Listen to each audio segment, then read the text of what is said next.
നിലമ്പൂർ ഉപതെരഞ്ഞെടുപ്പ് ജൂൺ 19 നടക്കും. അടുത്ത മാസം 19 ഈ തെരഞ്ഞെടുപ്പ് നടക്കുക. പി അൻവർ MLA രാജിവെച്ച പോസ്റ്റിലേക്കാണ് അവിടെ തെരഞ്ഞെടുപ്പ് നടക്കുന്നത്. അടുത്ത മാസം 19 വളരെ പെട്ടെന്ന് തന്നെ ആണ് ഈ നിലമ്പൂർ ഉപതെരഞ്ഞെടുപ്പ് നടക്കുക. ഷഫീദ് റാവുത്തർ വിശദാംശങ്ങളുമായി ചേരുകയാണ്. ഷഫീദ്, വളരെ പെട്ടെന്ന് തന്നെ ഒരു ഉപതെരഞ്ഞെടുപ്പിലേക്ക് പോകുന്നു. ജൂൺ 19 ഉപതെരഞ്ഞെടുപ്പ് നടക്കുക എന്ന് തെരഞ്ഞെടുപ്പ് കമ്മീഷൻ അറിയിക്കുന്നുണ്ട്. മറ്റ് വിവരങ്ങൾ എന്തൊക്കെയാണ്? എന്നാണ് നാമനിർദ്ദേശ പത്രിക മുതലായ വിവരങ്ങൾ?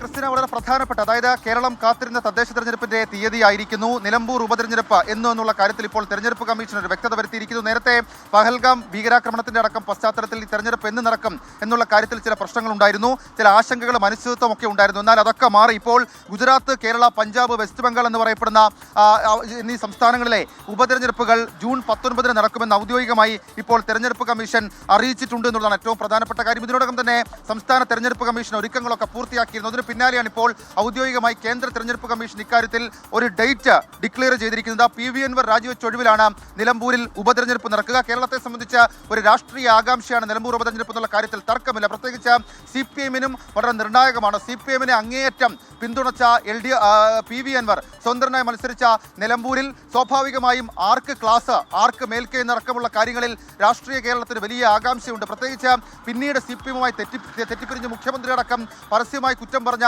പരസ്യമായി വെല്ലുവിളിച്ച നിലമ്പൂർ MLA ആയിരുന്ന പി അൻവർ, ആ പി അൻവറിന്റെ മണ്ഡലം, പി അൻവറിന് വലിയ സ്വാധീനമുള്ള മണ്ഡലത്തിൽ ആർക്ക് മേൽക്കൈ, ആരായിരിക്കും ഇനി അവിടെ MLA ആവുക എന്നടക്കമുള്ള കാര്യങ്ങളിൽ വലിയ രാഷ്ട്രീയ ആകാംക്ഷകളുണ്ട്. മാത്രവുമല്ല ഈ വിഷയത്തിൽ ഇതിനോടകം തന്നെ UDF-ൽ തർക്കങ്ങളുണ്ട്. LDF-നെ സംബന്ധിച്ച് അല്ലെങ്കിൽ CPM-നെ സംബന്ധിച്ച് അവിടെ ആര് സ്ഥാനാർത്ഥിയാകണമെന്നുള്ള കാര്യം UDF കാൻഡിഡേറ്റിനെ പ്രഖ്യാപിച്ച ശേഷം മാത്രം തീരുമാനിക്കാം എന്നുള്ളതായിരുന്നു. രാഷ്ട്രീയ സമവാക്യങ്ങൾക്ക് വലിയ പ്രസക്തിയുള്ള നിലമ്പൂരിൽ ഉപതെരഞ്ഞെടുപ്പ് തീയതിയായിരിക്കുന്നു. ഉപതെരഞ്ഞെടുപ്പ് ജൂൺ 19 നടക്കും. നമുക്കറിയാം ഈ തദ്ദേശ തെരഞ്ഞെടുപ്പ് അടക്കം മുൻപ് നടക്കുന്ന ഒരു ഉപതെരഞ്ഞെടുപ്പ് ആയതുകൊണ്ട് തന്നെ സ്വാഭാവികമായും അതിനകത്തൊരു ഉപതെരഞ്ഞെടുപ്പിന്റെ ക്ലൈമാക്സിൽ വലിയ ആകാംക്ഷയും വലിയ ട്വിസ്റ്റുമൊക്കെ പ്രതീക്ഷിക്കുന്നുണ്ട്. സർക്കാരിനെ സംബന്ധിച്ച് സർക്കാരിനെ തുറന്നെതിർത്ത പി അൻവറിന്റെ മണ്ഡലത്തിൽ ഏത് തരത്തിൽ CPM ഒരു രാഷ്ട്രീയ ആയുധം കാത്തുവെക്കും എന്നുള്ളത് സുപ്രധാനമാണ്.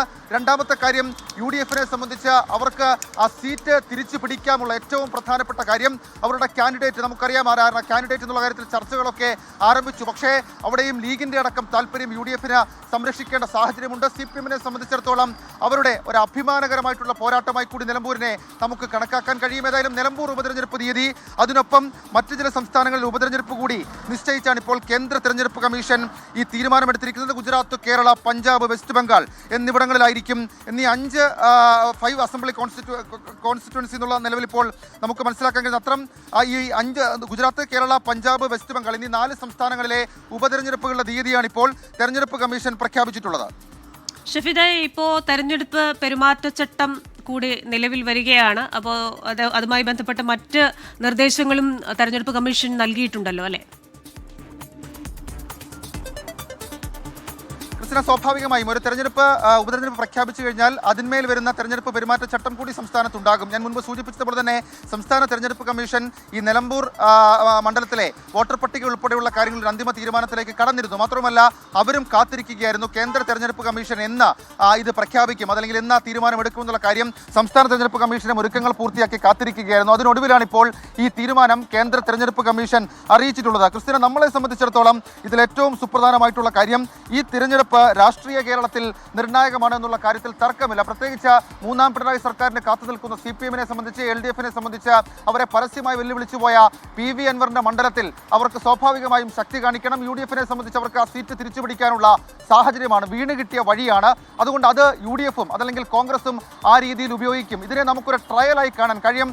നിർണായകമായ പല തെരഞ്ഞെടുപ്പുകൾ സംസ്ഥാനത്തേക്ക് വരാനിരിക്കുകയാണ്. തദ്ദേശ തെരഞ്ഞെടുപ്പ് വരാനിരിക്കുന്നു, ഈ നിയമസഭാ തെരഞ്ഞെടുപ്പ് വരാനിരിക്കുന്നു. സ്വാഭാവികമായും അധികാരമറ്റടക്കമുള്ള കാര്യങ്ങൾ ചർച്ചയാകുന്ന ഒരു സാഹചര്യത്തിൽ ഏറ്റവും അവസാനം അതല്ലെങ്കിൽ ഏറ്റവും ഒടുവിൽ വീണ് കിട്ടുന്ന ഒരു ഉപതെരഞ്ഞെടുപ്പാണ് അവിടെ ശക്തി കാണിക്കുക, മുന്നണികളെ സംബന്ധിച്ച് നിർണായകമായി മാറുകയും ചെയ്യും. ക്രിസ്ത്യന, ഷഫീദ് റാവുത്തറാണ് വിശദാംശങ്ങൾ നൽകിയത്.